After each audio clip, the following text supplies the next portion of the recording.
Hey guys, welcome back to my channel. So today we are talking about disappointing makeup products. I have a couple of things to share with you guys that did not work out for me. Honestly, I love a lot of makeup products. I can usually see the pros and the cons for a lot of things. And that's not to say some of these products don't have pros, but I just found them to be very disappointing. I did not love them, especially for the price tag.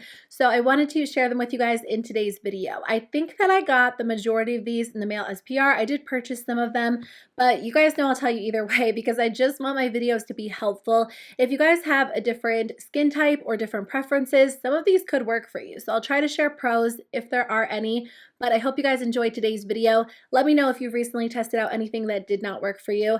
Let's kick it off with an eyeshadow formula that I really found to be super disappointing. I've been curious about Charlotte Tilbury's eyeshadow formula because I know a lot of people love her palettes, love her formula, but they're pretty expensive. So I actually got this luxury palette of pops in the mail as PR. This quad retails for $53 and it comes with 4 different shadows. This is probably one of the worst quads that I've ever tried. If I had purchased this with my own money, I totally would have returned this. Now, to be fair, on the website, they do describe this as a sheer palette, and these are supposed to be eyeshadow toppers. I didn't realize that when I first tried it, and I was like, this palette has no color payoff. I didn't understand at all. And then I went online and read about it, and you're actually supposed to layer these on top of other eyeshadows. So I tried that out, and I still wasn't impressed by it. I think they definitely look better on top of other eyeshadows as toppers because on their own, they don't show up that well. But even still, the fact that this is $53 for 4 sheer eyeshadows doesn't make a lot of sense to me. If you want a sheer eyeshadow topper, there are so many good affordable options. I'll link some alternatives in the description box below. And I don't know that I'm going to write off Charlotte Tilbury eyeshadows as a whole because I think this palette is a little bit different. It's marketed as a sheer palette, but for me, it just doesn't make a lot of sense. I don't recommend spending $53 on 4 eyeshadows that don't show up well. This next product is something that I've used for years. I've actually recommended it on my channel so many times, but I have to retract that recommendation and tell you guys that I just don't recommend this any longer. I don't know if they've changed the formula or if I've just had a reaction to it, but I feel like because I've shared this so many times on my channel, I have to mention this in a couple of videos. This is the Grande Lash Lash Enhancing Serum.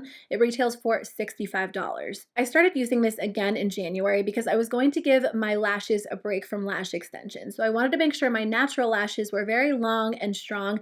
And in the past, when I've used this product, it's helped me grow my natural lashes really long and really well. And I've recommended it so many times, but I used it again in January. They actually sent me a new one back in like 2019. This isn't expired because it says that it expires on July 21st, but this actually caused me to lose so many of my natural lashes. My eyes were itchy and red and irritated, and honestly, I didn't attribute it to this product because sometimes in the winter time, my eyes just get a little bit dry and irritated. So I thought maybe it was the weather, it was the heat, but I definitely came to realize it was this product because as I was removing my eye makeup one night, I was losing so many lashes. It wasn't even my lashes that have lash extensions on it. It was my bottom lashes. Like I took a Q-tip to remove eye makeup and I lost so many of them. And the second I stopped using this, my eyes felt better. So I don't know if they changed the formula or if I just developed some sensitivity to one of the ingredients, but my eyelashes have thankfully started growing back now. And it was crazy because I had bald spots where this product had caused my eyelashes to fall out. So I do not recommend this. I don't know exactly what's going on with it, but I just know that I've recommended it so many times in the past and it no longer works for me. So this one was a complete fail. As somebody who only has like 5 eyelashes to begin with, it was really frustrating to lose a lot of them. Apparently, I'm not having very good luck with eye products because the Farmacy Cheer Up Brightening Vitamin C Eye Cream also irritated my skin.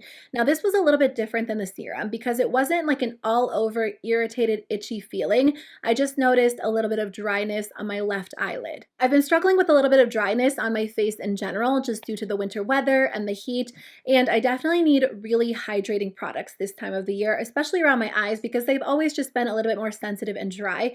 And before this product started irritating my skin, I wasn't the biggest fan of it anyways. So again, I must have some sort of sensitivity to one of the ingredients in this product, which is why it doesn't work for me. It's a pretty thin, lightweight formula, which could be ideal for you if you don't want something super heavy. My go-to eye cream is the Ole Henriksen Banana Bright Eye Cream because it's very thick, it's very moisturizing, it just gives your eyes an under eyes a very smooth appearance.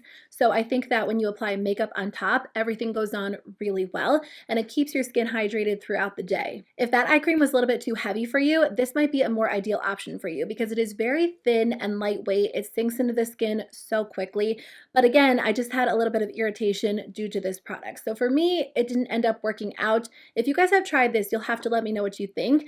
I didn't notice a big difference in terms of darkness or a brightening aspect with either one of the eye creams. They both claim to brighten the skin. I don't have super obvious dark under eye circles, but there's only so much that a topical eye cream can do for hereditary dark circles, so just keep that in mind. But I did notice overall they both felt nice on the skin. This one was a lot more lightweight, but because it did irritate my skin, I won't be using it.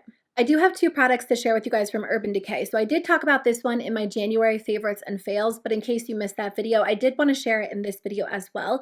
This one is the Urban Decay Stay Naked The Fix Powder Foundation. I just don't think it's worth the $39 price tag. The pros about this product include the fact that it is so lightweight and really comfortable on the skin, and sometimes powder foundations can feel very heavy, very dry on the skin. You don't really feel this one on the skin, which I definitely think is nice, but that's kind of where the pros end for me. Because it is so lightweight on the skin, I don't find that you get great coverage with this product. And because they're marketing it as a powder foundation, I just expect the coverage to be there. If they were just marketing it as a setting powder, I think that I might give it a better review, but because it's supposed to be a powder foundation, I just expect it to cover, even out my skin tone, cover redness. If you use it as a setting powder on top of liquid foundation, I do think that it looks nice, but it also has a tendency to look pretty powdery and also a little bit dry. Also, it's $39, which I feel like is pretty expensive to use as a setting powder on top of liquid foundation.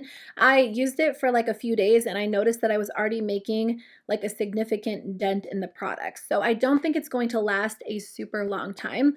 Also, there are just so many other setting powders on the market that I like better than this one. I would say that it's similar, like the texture, the coverage, the feel is similar to the Flower Beauty Light Illusion or the Physicians Formula Healthy Powder, but both of those powders are better than this one. They have that lightweight aspect to them, but they don't look as dry or powdery on the skin. Urban Decay also released a couple of these Stay Naked threesomes. This comes with a bronzer, a highlighter, and a blush, and it retails for $36. They say that it's a new and improved formula because I think they used to have something like this. It's supposed to be creamy, lightweight, blendable, and last on the skin for up to 14 hours.